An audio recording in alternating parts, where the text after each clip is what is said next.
श्री शिवाय नमस्तुभ्यम दोस्तों, मैं रूही मिश्रा अपने चैनल में आप सभी का स्वागत करती हूँ। आज मैं आप सभी को पितृपक्ष में रात्रि में पितरों के निमित्त भोग कैसे निकालें और अगर हमारे पीरियड आ जाते हैं तो इन दिनों में हम कैसे करें और साथ ही अगर घर से बाहर जाते हैं तो कैसे भोग निकालें, इससे जुड़ी जानकारी आज मैं आप सभी को वीडियो में देने वाली हूँ। इसलिए रसोई घर में ही खड़े होके मैं आप सबके लिए वीडियो बना रही हूँ, जो कि मैं स्वयं भी कर रही हूँ। देखिए, इन 16 दिनों में अगर हम पितरों के निमित्त जो भी करते हैं, ये जान लीजिए कि पूरे वर्ष हमें उसका फल जरूर मिलता है।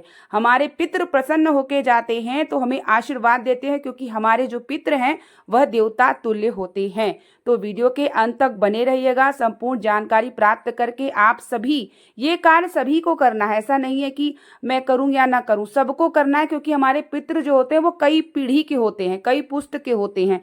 तो ये हमें जरूर करना है, तो इस बात का आप ध्यान रखिएगा।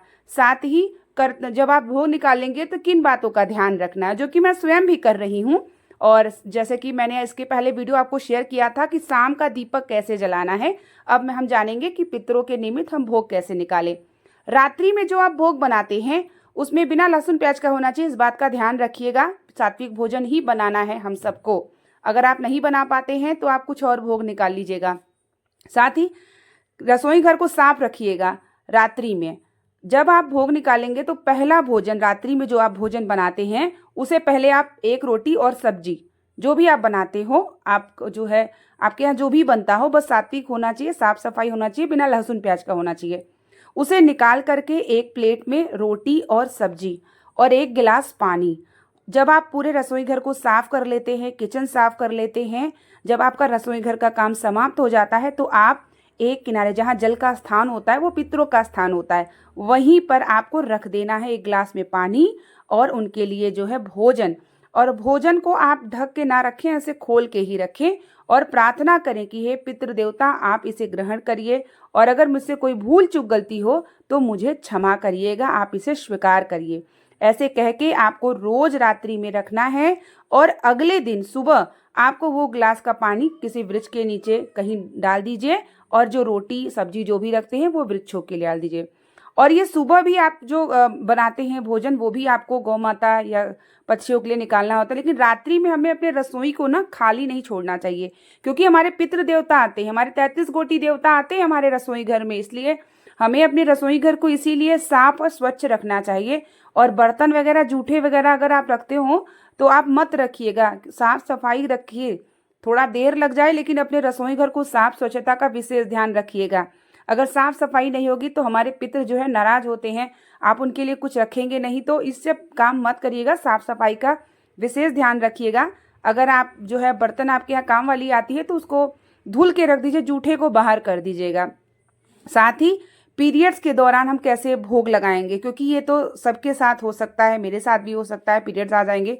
तो उसके पहले हमें ना आटे का चूरमा जैसे जो है पंजरी जैसा है वो बना के रख लीजिए आप पहले से। जब आपको पता चल जाए कि आपकी पीरियड आने वाली है तो आप उसको जो है बना के रख लीजिए डब्बे में।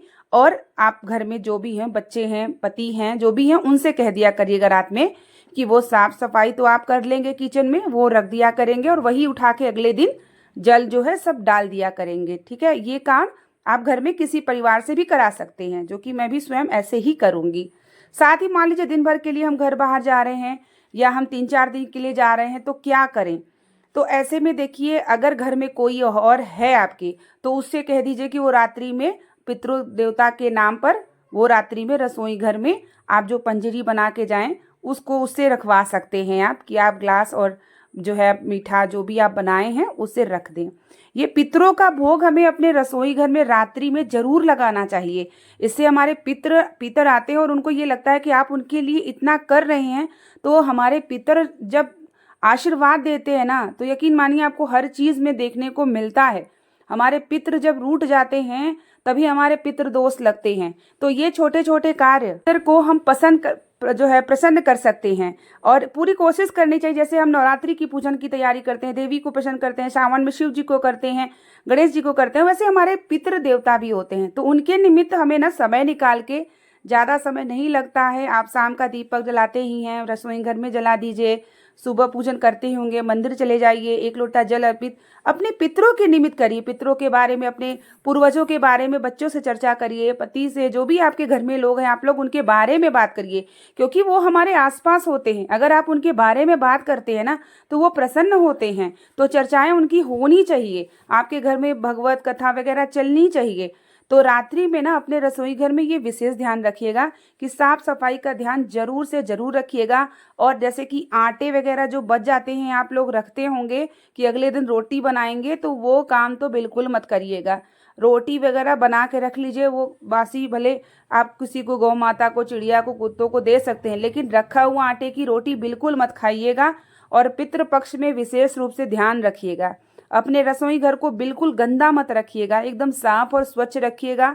जितना भी हो सके साफ सफाई का विशेष ध्यान रखिएगा, क्योंकि हमारा रसोई घर भी बहुत महत्वपूर्ण स्थान होता है, जहाँ से हमें हर प्रकार की पॉजिटिव एनर्जी मिलती है। तो जिससे हमारे पितृ, कुल देवी देवता हो गए, या जो भी हमारे जो है अन्नपूर्णा माता, माता लक्ष्मी, सभी का कहीं ना कहीं आगमन हमारे रसोई घर में जरूर होता है। तो हमें रसोई घर को साफ और स्वच्छ पितृपक्ष में जरूर रखना है।